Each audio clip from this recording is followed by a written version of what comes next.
আসসালামু আলাইকুম। সবার উদ্দেশ্যে কিছু কথা আমি বলতে চাই সবাইকে। আমি দেখতে পেলাম আমার ভিডিওতে কিছু মানুষের কিছু উপদেশ দিতে আসে অযথা।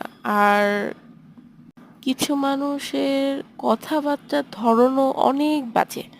হ্যাঁ, আমি আশা করব যে আমার ভিডিওতে কোনো উল্টাপাল্টা কথা বলা আপনাদের প্রয়োজন নাই।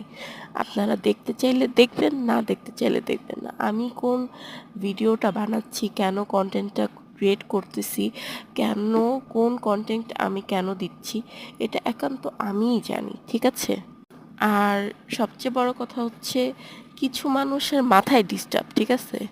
আর সেই মানুষকে উল্টাপাল্টা না বলতে পারলে তাদের পেটের ভাত হজম হয় না। কেন রে ভাই, এত ভিডিও আছে, আপনি অন্য ভিডিও দেখেন, আমার ভিডিও তো আপনার দেখা দরকার নাই, তাই না? কোনোভাবেই আমার ভিডিও আপনাদের দেখা দরকার নেই, আপনারা দেখেন না।